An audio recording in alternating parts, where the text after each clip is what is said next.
Hey, it's Matt Roush. And Mike Brennan. And we're back with the second segment today of the M Squared TechCast. Mike, why don't you introduce our next guest?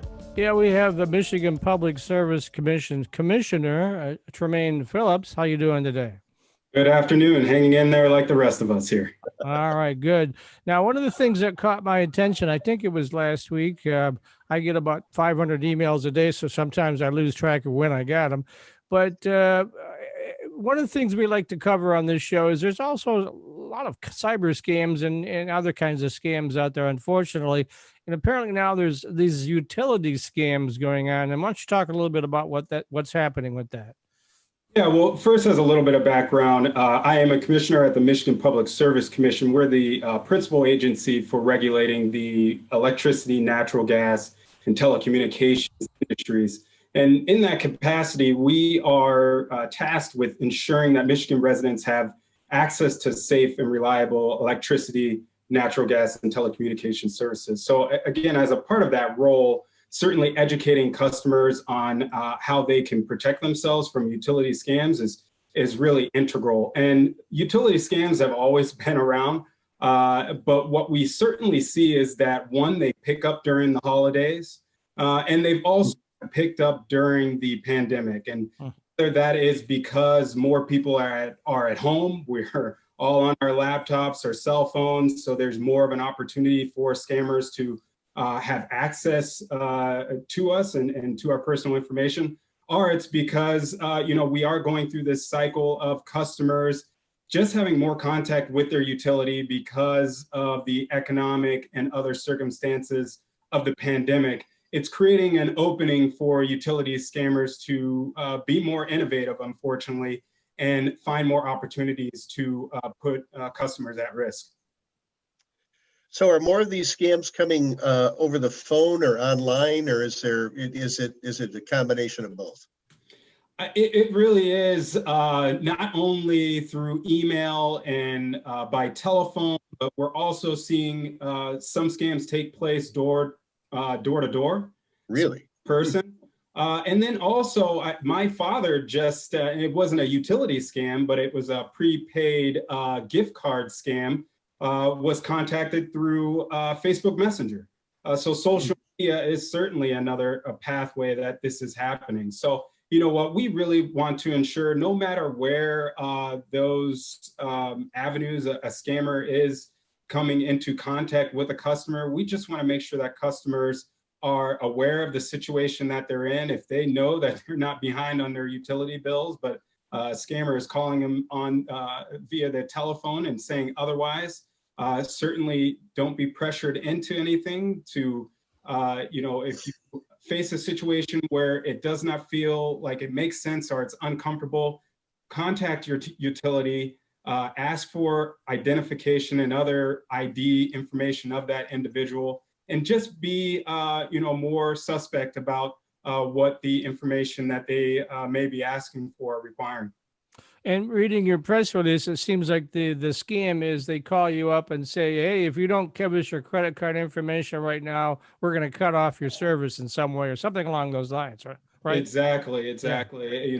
Again, because of the economic situation that unfortunately the pandemic has put a number of customers throughout the state, throughout the country in, as the utilities begin to resume more near normal utility shutoff practices, it again gives that opening for these scammers to come in and to try and use some of these more forceful or coercive tactics. But utilities would never call you and say, if you do not pay prepaid credit card or buy Bitcoin in some circumstance. Oh yeah, that's a dead giveaway if they say Bitcoin, a dead giveaway, right? There. Yeah. The utilities will never do that. And certainly during this time period, what we've seen from the utilities is they're actually being very understanding in terms of offering pathways for payment plans. There is customer utility bill forgiveness programs. There are a number of different opportunities that the utilities are putting forth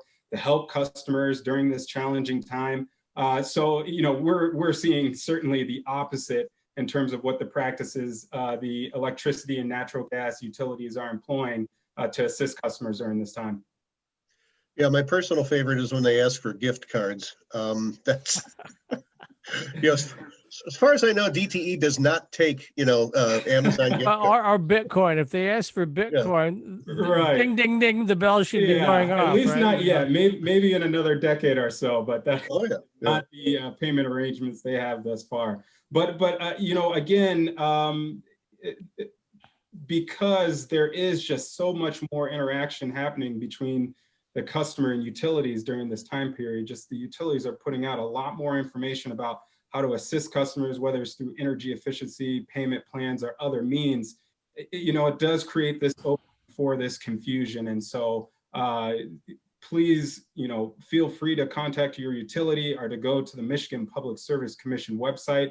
And we have plenty of information on how to best avoid some of these more, frequent utility scams. Could we talk a little bit about, I know I've seen a number of press releases come across the transom about what you guys are doing to help folks that are, because right now, we're the plan that the feds were going to give us to extend out helping hand financially is stalled because of the elections. It may or may not reappear until January. A lot of people are in desperate situation, and I know that the MPSC has a lot of things going on right now to help people. Let's go into a little more depth on that. Yes, certainly, because this is an important part of this equation as well. The commission has really been focused on this effort and on the impacts of the pandemic ever since I remember we started asking questions on what the possible impact could be in late February, but certainly have been focused on this since mid-March when the initial stay-at-home orders were issued. And so, one of the primary things that we did was bring together state agencies, our state utilities, and the commission staff, and try and figure out first, what is the best way to increase eligibility, to reduce challenges and pathways for customers to access energy assistance. So customers right now can access energy assistance, state emergency relief from the Department of Human Health Services. They can also access energy assistance and other means of assistance through their local utility. So, the first thing I would say is to contact your local utility, contact DHHS, and look for those energy assistance pathways. And then the other thing other possibility that is available there as well is, looking for opportunities to reduce your energy bill. All of the utilities across the state have energy waste reduction or energy efficiency programs. So not only are there opportunities for customers to receive direct energy assistance, but there's also opportunities for customers to opt into programs that allow them over the long term, whether we're in a pandemic or not, to reduce their electricity bill and again, save energy over the long term. So if you are afraid you have fallen for one of these scams and you are afraid you have released personal information to someone who's going to do something bad with it, what can you do? What should you do? Well, the first thing that we ask for customers to do, even if you haven't fallen for one of those scams and you've just been contacted door to door or by phone or otherwise, is to contact any utilities that scam tried to claim that they were being. One of the scams that we're seeing right now is that particularly by telephone, some scammers are using spoofing. So the caller ID on your cell phone may actually show up from the utility that they're trying to claim as calling from.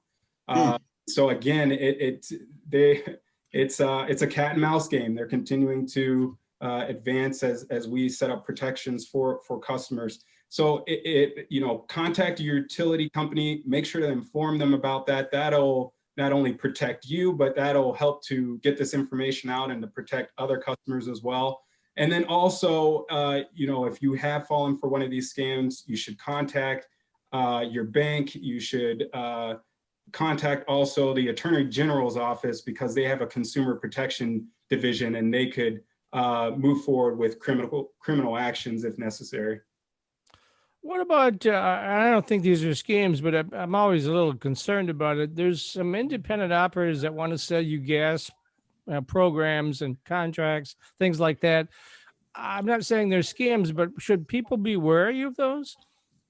Well, no, certainly we allow for independent gas utilities to be able to sell you their services here in the state of Michigan.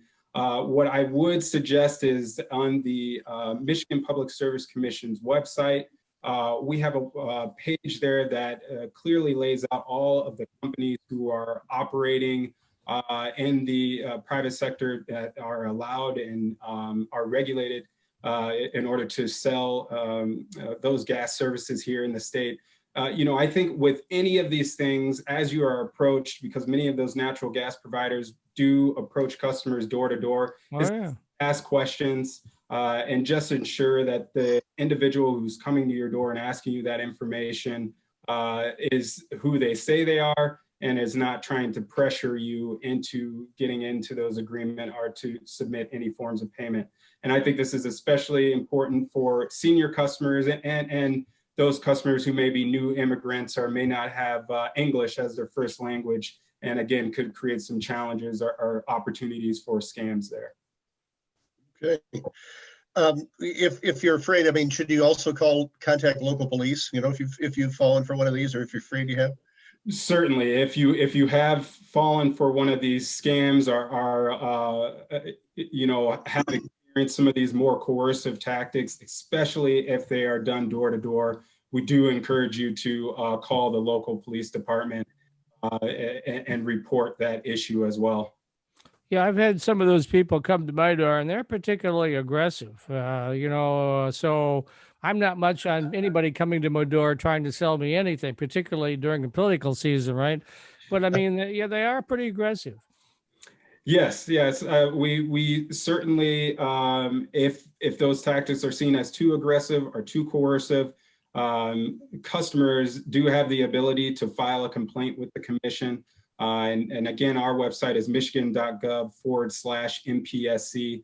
But what we're really talking about here today are those individuals, those organizations who are either trying to pose themselves as a electric or natural gas utility, or just trying to use, again, some other means to get individuals' personal identification information or have them hand over credit card or other payment information.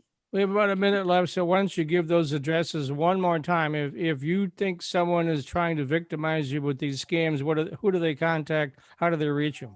Yeah, the first thing to do is, again, contact your utility company, and you can contact them by phone. It should be right there on utility bill. If you have unfortunately fallen for one of these scams, you can contact the Attorney General's Consumer Protection Division. And then finally, for more information, they can happily go to michigan.gov/MPSC. That'll take them to our website, which has consumer protection information, as well as information on energy assistance and other forms of assistance and services they can access during this really challenging time. Traditional four-year students love Lawrence Technological University's thriving campus life, but LTU has always met non-traditional students' needs too.